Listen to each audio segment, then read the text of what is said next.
it at the same time. End stream. I guess We're we're here. live. We're live. We are live. We're live. We are live. It's been a Wow. while, man. It's been a while. Good to see you.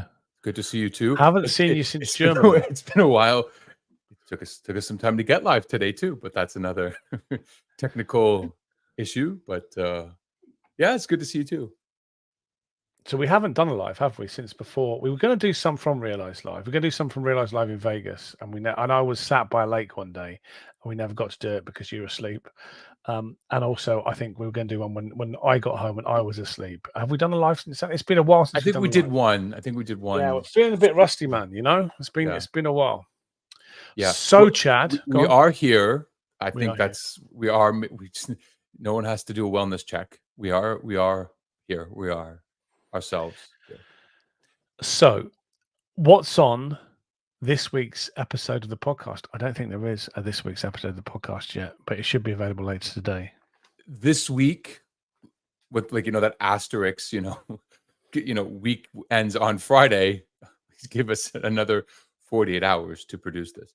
We have usually this is we didn't even talk about this while we were prepping. Usually, if it's an episode I put together, you play host and ask me questions or vice versa. But this week we both hosted it because it was when we were together.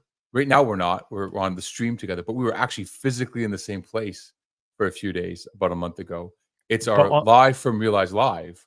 But on opposite ends of the stage, there was lots of spacing between us. We had two guests in between us, and we'd planned, didn't we, to do this live broadcast from the stage, which was a bit nerve-wracking, but I think it came off okay, didn't it? It's good to have a bit of atmosphere and you can hear the cloud clapping, and those are clapping. Those are genuine claps as well, because we haven't put them in as I did attend to. Like if it was going to be quiet, we probably would have put a sound effect over, but those are real claps that you can hear on the audience. And we've had to tell the people who produce the podcast to unproduce it a bit because the first draft of it made it sound like it was in the studio and wanted to sound like we were in real life as well, talking to real people. So who do we interview?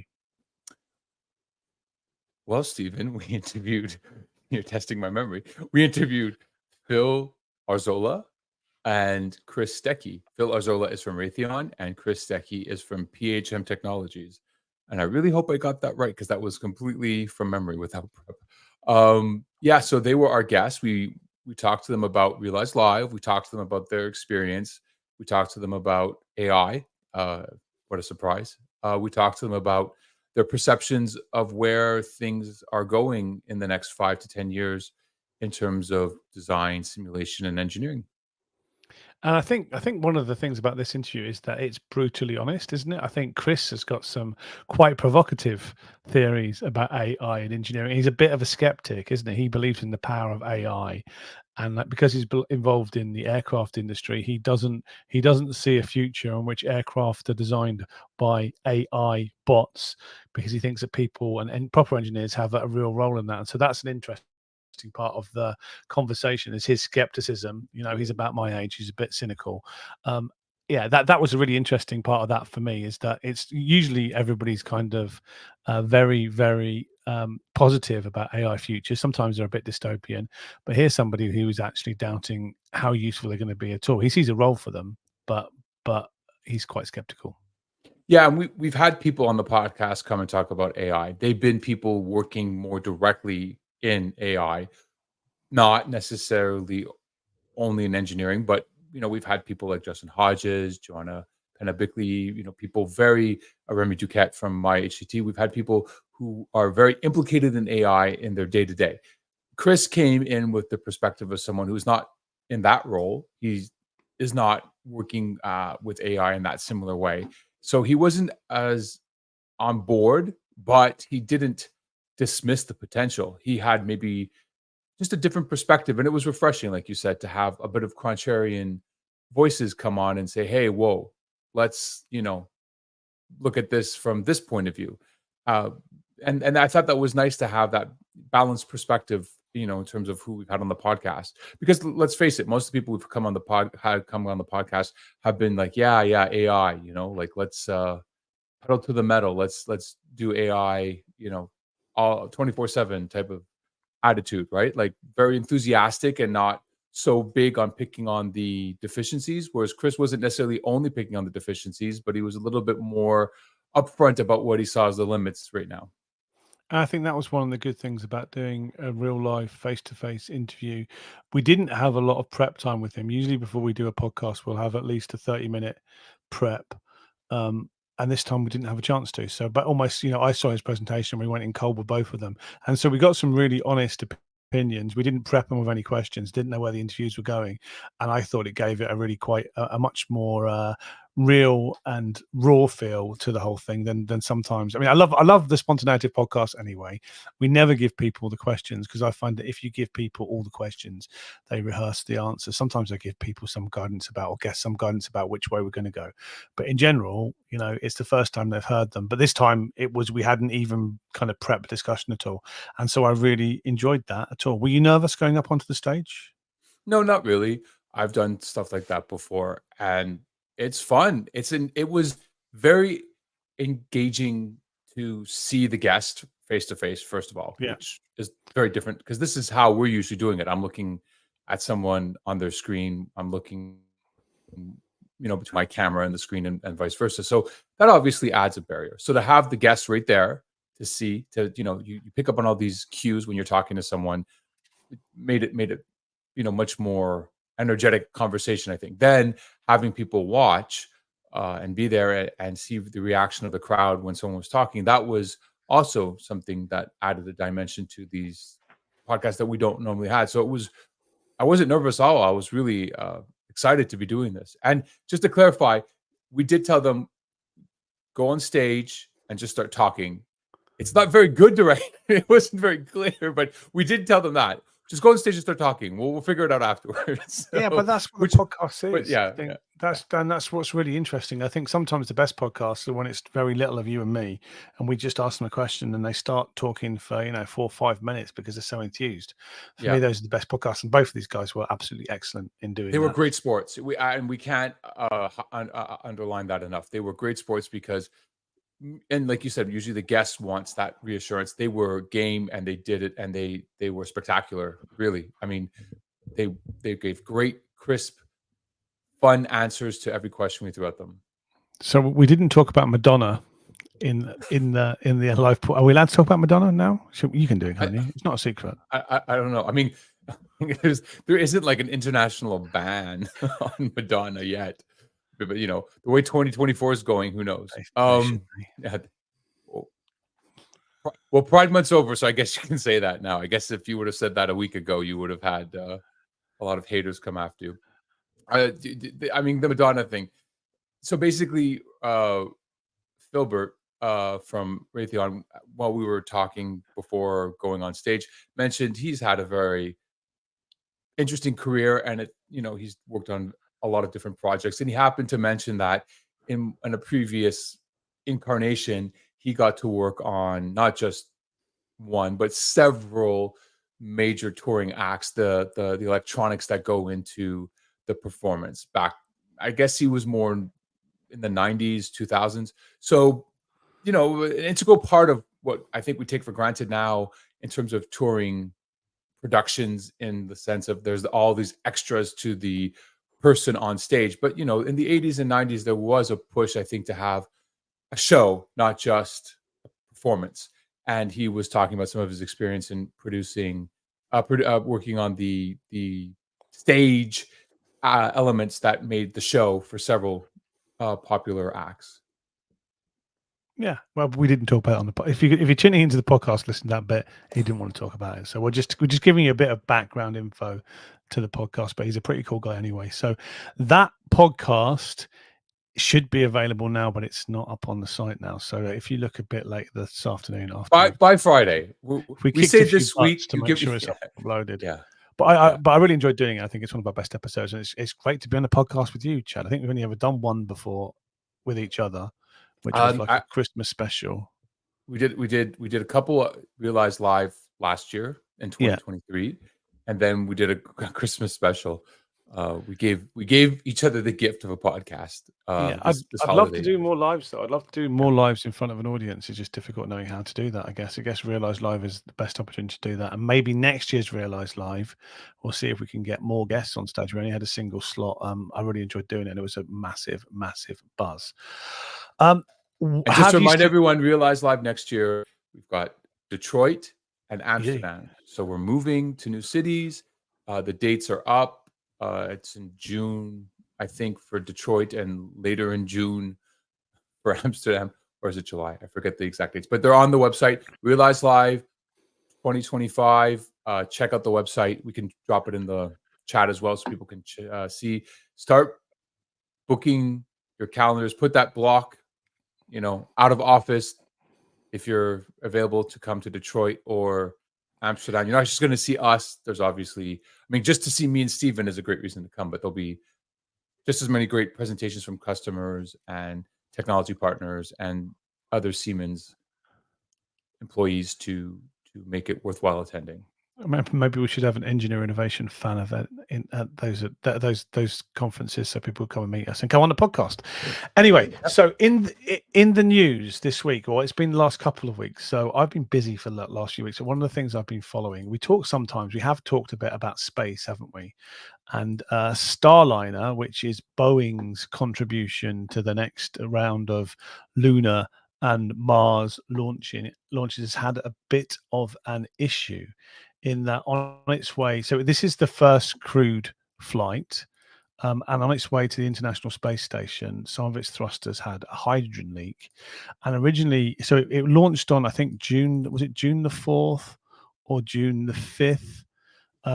But I think that let me just see. I had some notes, but I think that because of those thrusters, it was supposed to come back inside a week, but because it leaked some helium from the thrusters, and not all of the thrusters worked properly, it's actually stuck in space right now, which is quite interesting, I think. And that hasn't really happened before. I've written extensively about Apollo 13 and what happened there when we had a real serious problem on a journey to the moon and back. But at the moment, it's stuck on the space station. It's got 2 crew members aboard, which are NASA astronauts Butch Wilmore and Suli Williams, and they're stuck on the space station for now until they can get it back. Have you heard about this at all, Chad? Are you interested in this? Oh, I must say that unfortunately that slept under the radar for me. It's been a busy couple of weeks, but I am obviously interested in this. I think, just think about what you're saying for a second. They're stuck. Imagine 20, 30, 40 years ago, an issue like this, we wouldn't be talking about people who are stuck. We'd be talking about something very different happening to the fate of those people. Just the fact that they're just stuck there is already as indicative of how much progress we've made in terms of space exploration. Because Yeah, it's not like when you got a flat tire on the side of the road type of situation, right? I mean, it's that's how far we've come, but it also shows just how complex it still is to get space exploration functioning in a way that we can call it, another plank in the economic development of the entities and organizations involved in pursuing this. Because Boeing isn't a new kid on the block, and we've had other missions go up there, but it's like I keep saying, it's not a solved problem going up there. no, and It's immensely complex. so when I talked to Nancy from NASA a few weeks ago, that was the message I took away, is that all of this stuff, it's never trivial and it's never easy. I think SpaceX with their Falcon Heavy and kind of Starlink launches have made it look routine, but whenever there's people involved, there's a much higher level of safety. And the current condition is that it's docked with the space station. It was supposed to be a short mission originally, but they've extended the mission. Apparently, it can stay up there for 72 days. So it went up on June the 5th. 72 days is nearly 2 months. So, it should be coming back before early August. NASA say at the moment that if they had to have an emergency return, they could still use the spacecraft. It's had helium leaks, but it needs 7 hours of helium to get back for the return mission, and it has 70 hours. So that's not a huge problem. But I think they're just being very conservative, and they're doing lots of kind of ground testing.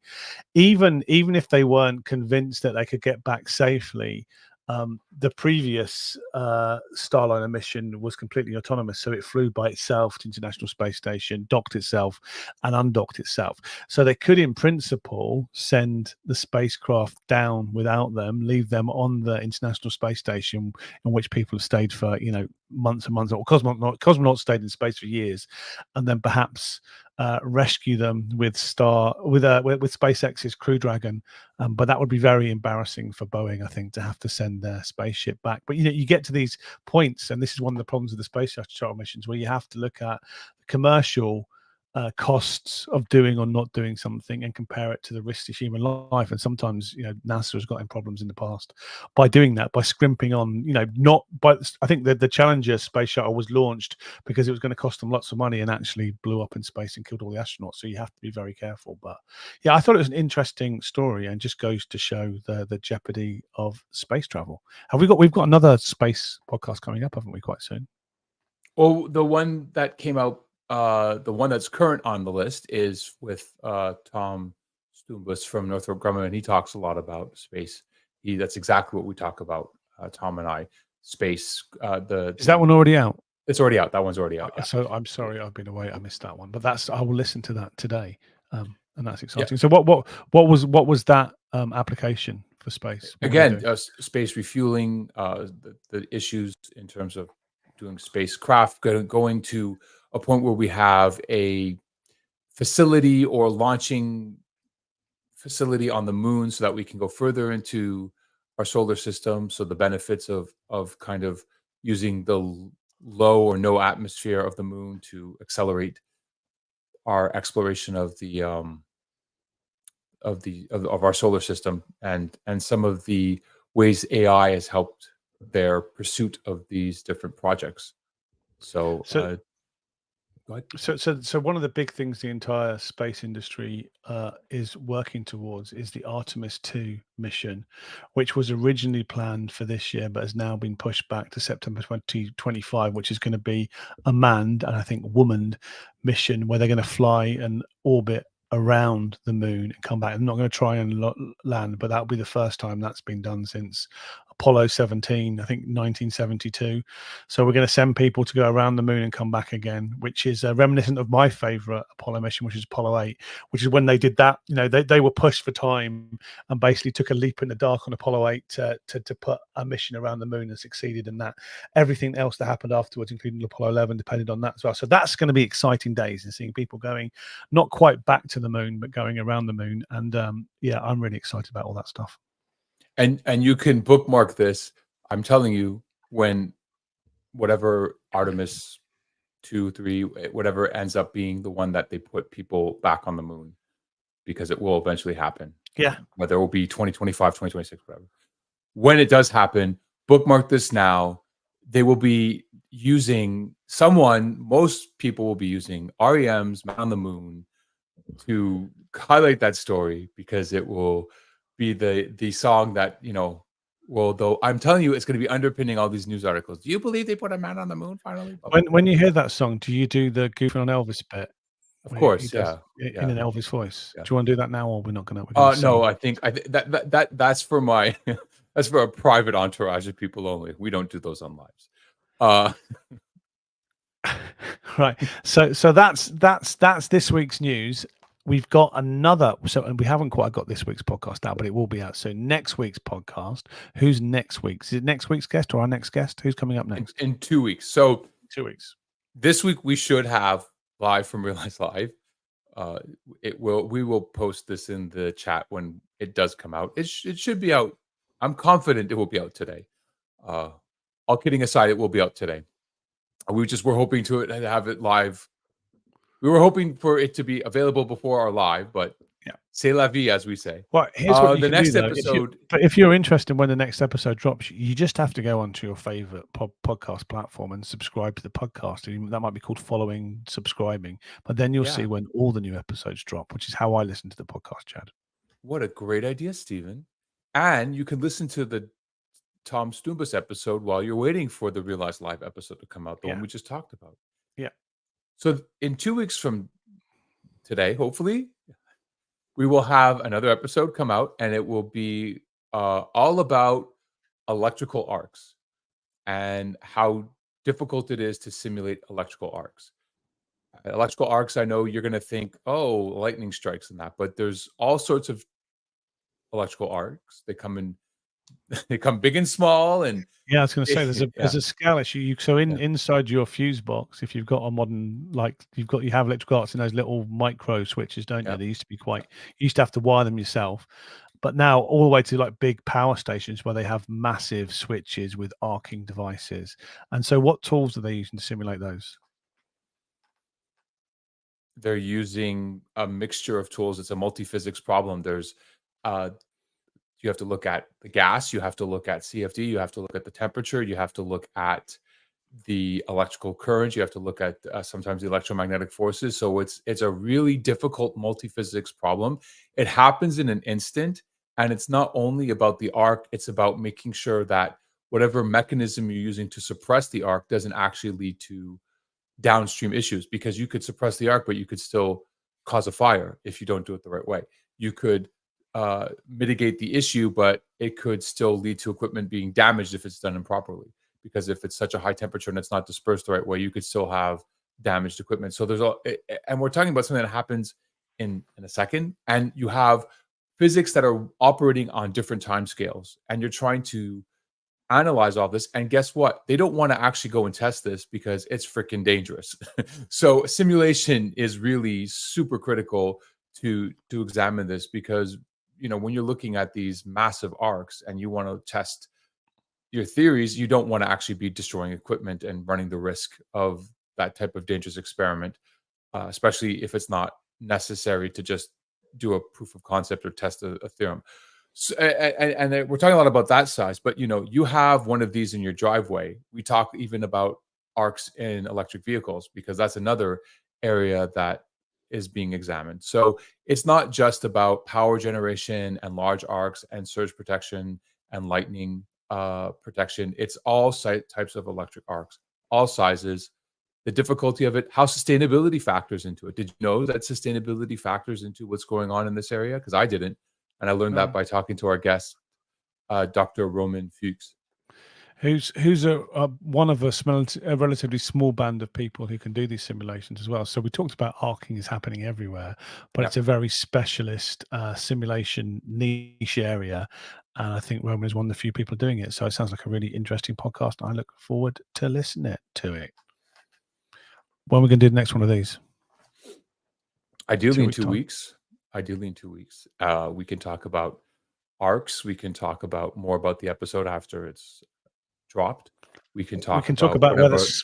Starliner is still docked with the International Space Station. Will Starliner? Yeah, that would be maybe if someone from Starliner is watching. Do you want to come on live? to a live broadcast. Yeah. I'm sure they got better things to do up in the internationals. If you're watching this from the International Space Station, thank you for being our furthest fan. Well, I'm sure something will happen in the news. I mean, the engineering news doesn't stop for sure. But yeah, we'll do this in 2 weeks. Right. Does that work for you? Do you want to check your calendar? Are you on? Are you available? Yeah. Oh, in 2 weeks' time, I might be on holiday. Actually, in 2 weeks' time, I will be on holiday in a holiday camp in England, probably in the rain. But I can try. Let's see what the internet's like before we guarantee for 2. Maybe it'll be 3 weeks. We'll do it if I'm not back that week. But yeah. Yeah. I think you've earned a vacation, and you can enjoy your time. You don't have to check the Wi-Fi, but maybe are you? We'll figure it out. Let's not compare. I mean, it'll be just like today. All of a sudden, you'll be watching your favorite social media platform, and boom, Chad and Steven will be in your feed, and you'll watch us have this witty and unrehearsed banter. Yeah, completely unrehearsed. So in the meantime, if you miss us, please just subscribe to the podcast. Yeah, and we'll see you next time, whenever that is. Bye, everyone. Bye.